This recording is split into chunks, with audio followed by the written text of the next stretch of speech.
Here we are going to take new deviation, that is a phonological. Phonological deviations are rather rare in English and they have only a limited significance. The only examples of phonological deviation in the English are the routine license of verse composition, such as elision of sounds in the following way.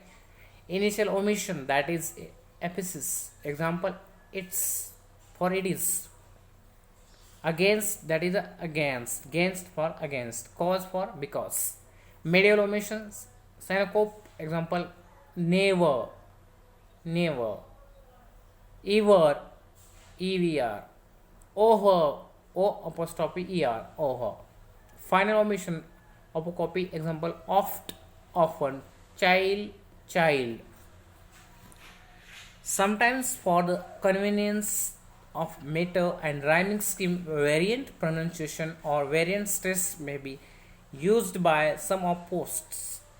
Some of poets, example, the noun wind, normally pronounced as wind, is pronounced like the verb wind or wind. The word July is sometimes pronounced with a stress on the first syllable instead of the normal stress on second syllable. July, it is July. Next one is the graphological deviation. Graphological deviation are not just a deviation of spelling but also punctuations and line arrangement, spacing, etc. Two American poets, Cummings and William Corlob Williams, use the visual patterning extensively. Poems by Cummings discard all capitals and punctuation marks. He often jumbles words and uses parentheses eccentrically. These do not remain just typographical symbols but become expressive devices. For him, such visual poetry sometimes resembles coded messages like anagrams or crossword puzzles. Other examples of graphological deviation are D.H. Lawrence's poem Snake, where the lineations represents the twisting wiggling movement of a snake. Arun Kolatkar's poem on cocks and hens in Jejuri also a similar attempts to graphically represent their movements. Emily Dickinson's frequent use of dashes in her poem After Great Pain suggests the stumbling, heavy, unsure, clumsy movements of a person recovering from a great illness. In this telephone conversation, Old Soyenka deliberately use capital letters for the white landlady's questions to highlight their unusual and uncivilized nature. It conveys a sense of shock to the reader too. How dark, I had not misheard. Are you light or very dark? Now we have to move another part, that is semantic deviation. This type of deviation refers to apparently irrational element in poetry, which is often regarded as inspired nonsense or piece of sophisticated loneliness. Coleridge's famous epigram is quite pertinent here, quite excellent, quite good. So I admit your general rule that every poet is fool, but you yourself may serve to show it that every fool is not a poet. Semantic deviation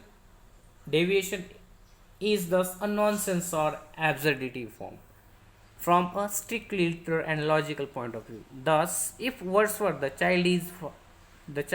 father of man, is interpreted literally, it would appear nonsensical on obviously because of X cannot be the father of the Y if X is a child and Y is a man. For the proper interpretation of the Wordsworth's line, we have to look for the other meanings of the word father and not just limit is to meaning of the progenitor only. Kids beauty is truth beauty is another famous example of semantic deviation because beauty truth is not quite an acceptable idea for any literal minded person. To understand kids idea, we have to keep aside the dictionary meanings of the two words and remember that kids is proposing some mystical unity of these two concepts. I have measured out my life with coffee spoons. I have measured out of my life with coffee spoons from T.S. Eliot's The Love Song. J. Alfred Prufrock is also semantically deviant because measuring life with coffee spoons sounds like an absurd idea, at least one on the surface. Here too, we have to go beyond the literal meanings and look for other clues to decipher its true meaning, to understand the meaning of the any line. So we should go beyond the text, beyond the lines, then you will understand the text or poetry with proper understanding. It should be consider the new things, new ideas of the poet.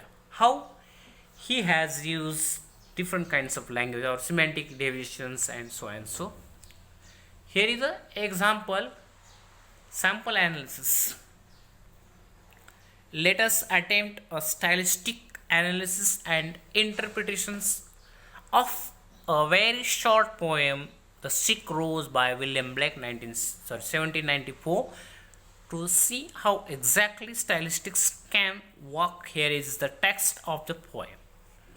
The sick rose, O rose, thou art is sick, the invisible worm that flies in the night, in the howling storm, has found out of my bed of crimson joy, and his dark secret love does my life destroy. If we write this poem like a prose piece, we discover synthetically the poem is made of two sentences only.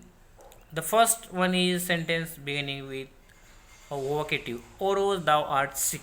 The second is compound complex sentence consisting of two coordinate clauses. The individual whom has found out thy bed of crimson joy, and his dark sacred love does life the destroy.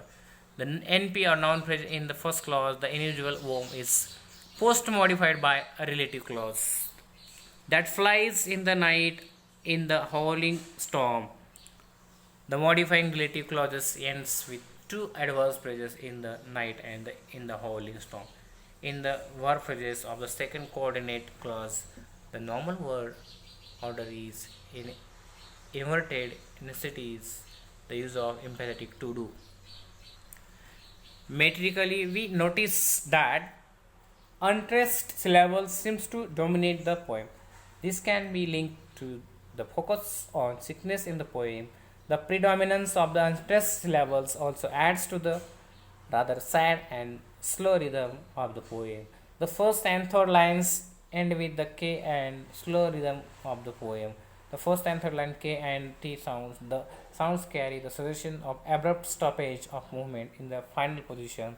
The occurrence of these sounds in the poems here has the effect of brooding menace of its prognosticates the apprehension of the something scary and undesirable. Thus, the linguistic clues within the text help us realize that the poem possesses the best contrast between the rose and the womb, which are the poetic equivalents of the life and death, health and disease. In the context of the William Blake's period, this contrast may also stand for the corrupting evil influence of the Industrial Revolution on good old agrarian England. This is all about the stylistics. So I request here you go through the text and you can understand each and every lines by yourself. So everything is depend upon you. How can you read thoroughly, and you will get the more understanding of this text. So thank you so much. Take care.